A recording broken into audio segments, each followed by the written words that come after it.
warahmatullahi wabarakatuh. Salam guru hebat. Perkenalkan, saya Peti Puji Astuti, salah satu calon guru penggerak angkatan 9 dari SD Negeri Kalikalong, Kecamatan Luanu, Kabupaten Purworejo. Kali ini saya akan memaparkan tentang koneksi materi modul 2.3 Coaching untuk Supervisi Akademik. Tujuan pembelajaran khusus pada modul ini adalah CGP menyimpulkan dan menjelaskan keterkaitan materi yang diperoleh dan membuat refleksi berdasarkan pemahaman yang dibangun. Adapun pertanyaan pemantik untuk modul 2.3 ini adalah yang pertama, bagaimana peran Anda sebagai seorang coach di sekolah dan keterkaitannya dengan materi sebelumnya di paket modul 2 yaitu pembelajaran berdiferensiasi dan pembelajaran sosial dan emosi. Yang kedua, bagaimana keterkaitan keterampilan coaching dengan pengembangan kompetensi sebagai pemimpin pembelajaran. Untuk pertanyaan pemantik yang pertama yaitu bagaimana peran Anda sebagai seorang coach di sekolah dan keterkaitannya dengan materi sebelumnya di paket modul 2 yaitu pembelajaran berdiferensiasi dan pembelajaran sosial dan emosi. Peran saya sebagai seorang coach di sekolah adalah yang pertama, berperan sebagai mentor bagi siswa maupun rekan sejawat untuk membantu mereka mengatasi tantangan pribadi dan sosial. Membantu mereka mengembangkan keterampilan interpersonal, resiliensi, dan pengambilan keputusan yang baik. Yang kedua, mengembangkan keterampilan sosial dan emosional siswa maupun rekan sejawat seperti manajemen emosi, empati, dan penyelesaian konflik. Yang ketiga, membantu guru-guru dan staf sekolah dalam mengembangkan diri mereka secara profesional, mendukung pertumbuhan mereka dan menjadikan pembelajaran lebih efektif dan berfokus serta berpihak pada murid. Yang keempat, menumbuhkan ide atau merangsang tumbuhnya kesadaran diri secara penuh dari seorang coach, dalam hal ini siswa ataupun rekan sejawat, untuk menemukan bentuk penyelesaian masalah yang sedang dihadapi, sehingga dapat menemukan ide dalam menyelesaikan masalahnya sendiri. Yang kelima, mengidentifikasi dan mengembangkan potensi murid dan rekan sejawat. Dan yang terakhir, mengatasi berbagai masalah pembelajaran. Keterkaitannya dengan materi sebelumnya di paket modul 2 yaitu pembelajaran berdiferensiasi dan pembelajaran sosial dan emosi adalah yang pertama, keterkaitan dengan materi pembelajaran berdiferensiasi. Materi pembelajaran berdiferensiasi adalah pendekatan pembelajaran yang memperhatikan perbedaan individual siswa dalam belajar. Dalam hal ini, seorang coach dapat membantu guru atau rekan sejawat dalam mengembangkan strategi pembelajaran yang berdiferensiasi dan menyesuaikan pembelajaran sesuai dengan kebutuhan siswa. Coach dapat memberikan ide dan saran bagi guru dalam merancang materi pembelajaran yang sesuai dengan gaya belajar siswa. Ada beberapa pertanyaan dalam proses coaching yang dapat ditanyakan untuk menggali kesiapan guru dalam melaksanakan pembelajaran berdiferensiasi, yaitu apakah konsep materi pembelajaran sudah cukup relevan dengan kebutuhan dan minat siswa? Apakah guru sudah menerapkan pembelajaran yang berbasis IT yang sesuai perkembangan zaman? Dan apakah ada aspek kritis dan reflektif dalam konsep materi pembelajaran yang dapat membantu siswa dalam mengembangkan keterampilan berpikir kritis dan analitis? Nah, dari beberapa pertanyaan tersebut, sebagai seorang coach, secara tidak langsung dapat membantu guru atau rekan sejawat untuk mengembangkan bahan ajar dan kesiapan dalam melaksanakan pembelajaran di kelasnya. Selain itu, coach juga dapat membantu siswa dalam memahami materi pelajaran dengan cara yang berbeda-beda. Coach dapat memberikan dukungan tambahan bagi siswa yang mengalami kesulitan dalam memahami materi pelajaran, seperti dengan memberikan materi yang lebih terperinci, menjelaskan konsep dengan cara yang berbeda, atau memberikan contoh konkret untuk membantu siswa memahami materi pelajaran. Yang kedua, keterkaitan dengan pembelajaran sosial dan emosi. Pembelajaran sosial dan emosi adalah bagian penting dari pengembangan siswa secara holistik. Coach di sekolah dapat membantu siswa dalam mengembangkan keterampilan sosial dan emosional mereka melalui pendekatan yang terstruktur dan berkelanjutan. Coach dapat memberikan dukungan dalam hal ini dengan membantu siswa mengidentifikasi dan mengelola emosi mereka, meningkatkan kemampuan interpersonal, membangun hubungan yang positif dengan teman sebaya, dan mengembangkan keterampilan yang diperlukan dalam mengatasi konflik. Dalam hal ini, coach dapat membantu guru dalam melaksanakan program pembelajaran sosial dan emosi di sekolah. Coach dapat bekerja sama dengan guru dalam mengembangkan program pembelajaran sosial dan emosi yang terintegrasi dengan kurikulum dan memfasilitasi kegiatan dan program sosial dan emosi di sekolah. Pertanyaan pemantik yang kedua, bagaimana keterkaitan keterampilan kucing dengan pengembangan kompetensi sebagai pemimpin pembelajaran? Keterampilan kucing memiliki keterkaitan yang erat dengan pengembangan kompetensi sebagai pemimpin pembelajaran. Sebagai pemimpin pembelajaran, seseorang harus memiliki kemampuan untuk memimpin dan mengelola tim, serta membantu anggota tim dalam mencapai tujuan yang telah ditetapkan. Keterampilan kucing sangat relevan dalam pengembangan kompetensi pemimpin pembelajaran dalam hal ini.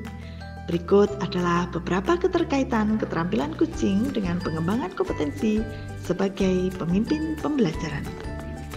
Yang pertama, kemampuan untuk mendengarkan dan memberikan dukungan. Sebagai seorang coach, kemampuan untuk mendengarkan dan memberikan dukungan sangat penting. Hal ini juga relevan dalam pengembangan kompetensi sebagai pemimpin pembelajaran. Seorang pemimpin pembelajaran yang baik harus memiliki kemampuan untuk mendengarkan keluhan dan masalah anggota tim, serta memberikan dukungan dan solusi yang tepat. Dengan kemampuan ini, seorang pemimpin pembelajaran dapat membangun hubungan yang baik dengan anggota tim dan meningkatkan kinerja tim secara keseluruhan. Yang kedua, kemampuan untuk mengembangkan keterampilan dan potensi anggota tim. Seorang coach memiliki peran penting dalam mengembangkan keterampilan dan potensi siswa. Hal ini juga relevan dengan pengembangan kompetensi sebagai pemimpin pembelajaran.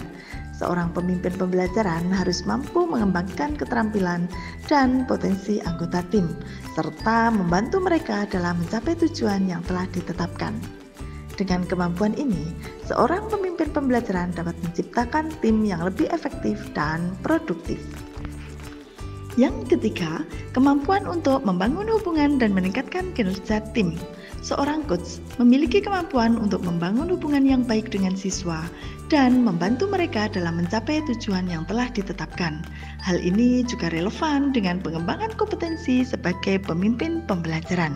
Seorang pemimpin pembelajaran harus memiliki kemampuan untuk membangun hubungan yang baik dengan anggota tim dan membantu mereka dalam mencapai tujuan yang telah ditetapkan. Dengan kemampuan ini, seorang pemimpin pembelajaran dapat meningkatkan kinerja tim secara keseluruhan. Yang keempat, kemampuan untuk mengelola konflik. Seorang coach memiliki kemampuan untuk membantu siswa dalam mengatasi konflik dan meningkatkan keterampilan interpersonal mereka. Hal ini juga relevan dengan pengembangan kompetensi sebagai pemimpin pembelajaran. Seorang pemimpin pembelajaran harus memiliki kemampuan untuk mengelola konflik yang terjadi di antara anggota tim dan membantu mereka dalam menyelesaikan masalah secara efektif. Dengan kemampuan ini, seorang pemimpin pembelajaran dapat menciptakan lingkungan kerja yang harmonis dan produktif. Pemikiran reflektif terkait pengalaman belajar. Indikatornya adalah dalam refleksinya CKP menyampaikan poin-poin berikut.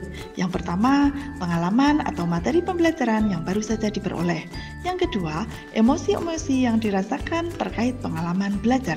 Yang ketiga, apa yang sudah baik berkaitan dengan keterlibatan dirinya dalam proses belajar. Yang keempat, apa yang perlu diperbaiki terkait dengan keterlibatan dirinya dalam proses belajar. Dan yang kelima, keterkaitan terhadap kompetensi dan kematangan diri pribadi. Pemikiran reflektif terkait pengalaman belajar. Yang pertama, pengalaman atau materi pembelajaran yang baru saja diperoleh.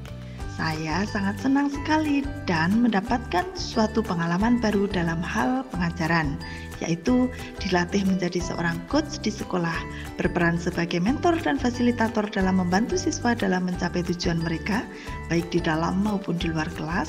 Yang perlu diperbaiki dalam pengalaman sebagai coach adalah untuk mengembangkan kompetensi sebagai seorang coach, yaitu Bagaimana untuk belajar mengembangkan kemampuan berkomunikasi?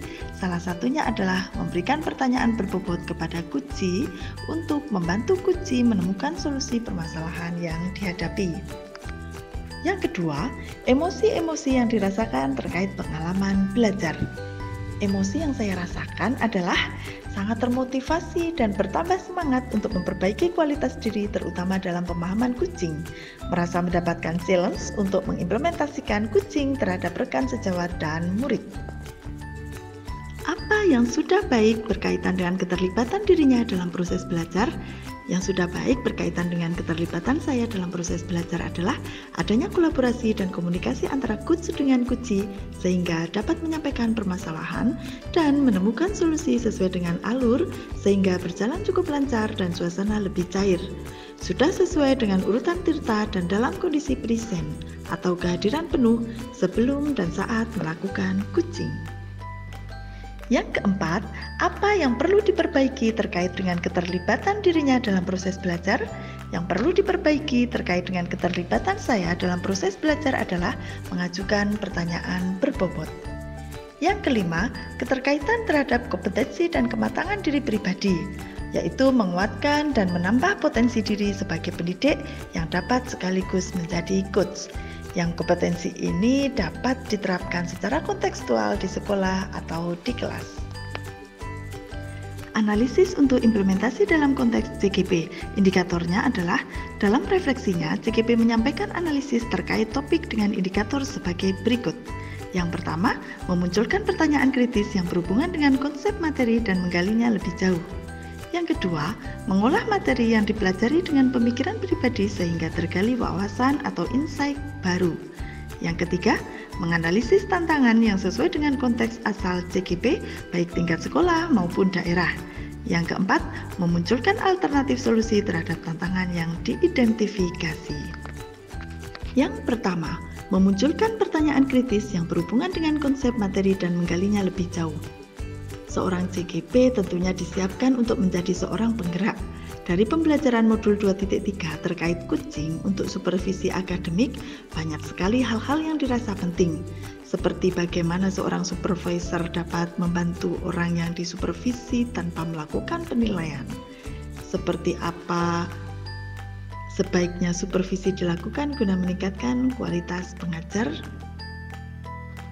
Yang kedua, mengolah materi yang dipelajari dengan pemikiran pribadi sehingga tergali wawasan atau insight baru. Saat mempelajari materi kucing untuk supervisi akademik menjadikan saya untuk berpikir menggali wawasan baru, khususnya bagaimana menjadi seorang coach yang dapat memberdayakan kucing.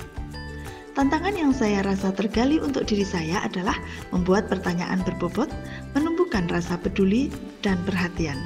Hal ini membuat saya belajar untuk keluar dari zona nyaman saya sebagai seorang guru.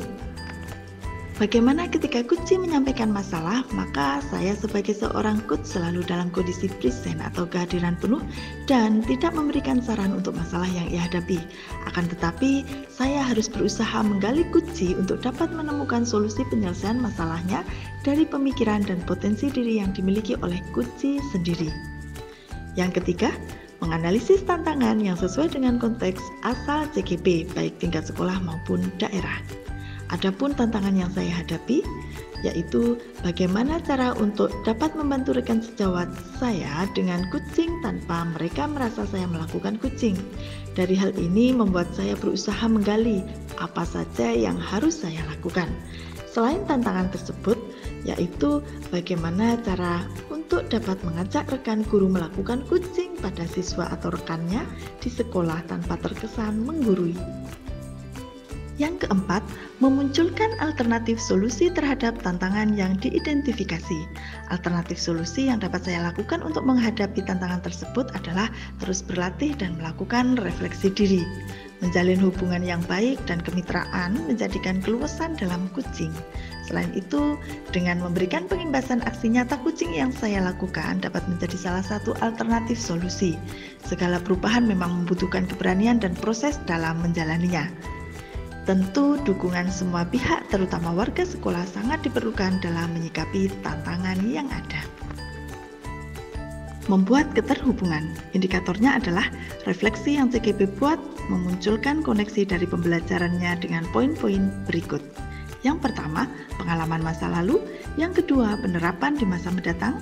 Yang ketiga, konsep atau praktik baik yang dilakukan dari modul lain yang telah dipelajari.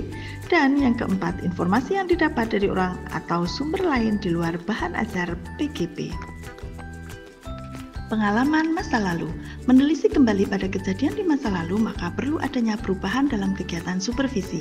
Pentingnya kegiatan supervisi menjadikan hal tersebut harus selalu dilakukan guna perbaikan dalam pengajaran di sekolah pada khususnya dan pendidikan pada umumnya, di mana guru yang disupervisi tidak merasa dilabeli dan disalahkan, yang mana hal itu dapat menyebabkan enggan jika harus sering disupervisi.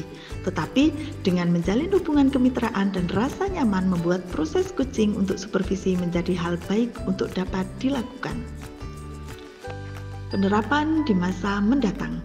Penerapan dalam coaching akademik untuk supervisi dilakukan dengan hubungan kemitraan dan rasa nyaman, sehingga segala kendala yang dialami oleh guru dapat memperoleh alternatif pemecahan masalah dari dirinya sendiri dan kemampuan diri yang ia miliki. Sehingga guru bukan hanya dapat menemukan solusi untuk dirinya, namun guru juga dapat belajar menjadi coach yang baik bagi siswa dan rekan sejawatnya, serta dapat membantu siswa dan rekan sejawatnya dalam menemukan alternatif penyelesaian masalah yang ia hadapi. Konsep atau praktik baik yang dilakukan dari modul lain yang telah dipelajari. Praktik baik yang telah dilakukan adalah melakukan coaching pada siswa yang mengalami masalah di pembelajaran. Selain itu, membantu rekan sejawat dengan cara coaching dalam menemukan alternatif solusi yang harus ia tempuh. Keberagaman ini menjadikan proses coaching menjadi lebih bervariatif dan tidak kaku, hingga terbentuknya hubungan yang harmonis dan iklim budaya positif di sekolah. Informasi yang didapat dari orang atau sumber lain di luar bahan ajar PGP. Informasi lain di luar pembelajaran saya memperoleh dari kegiatan literasi bahan bacaan berupa jurnal hasil penelitian. Selain itu, video coaching dari YouTube juga cukup membantu saya untuk dapat terus berusaha melakukan coaching menjadi lebih bermakna. Bapak Ibu guru hebat, peran kita sebagai pendidik adalah tugas mulia sekaligus membutuhkan keuletan dan kesabaran. Mari terus belajar, berefleksi, bertumbuh, berbagi, dan berkolaborasi untuk menjadi lebih baik bagi murid-murid kita. Demikian pemaparan dari saya. Salam guru penggerak, tergerak, bergerak, dan menggerakkan. Wabillahi taufiq wal hidayah. Wassalamualaikum warahmatullahi wabarakatuh.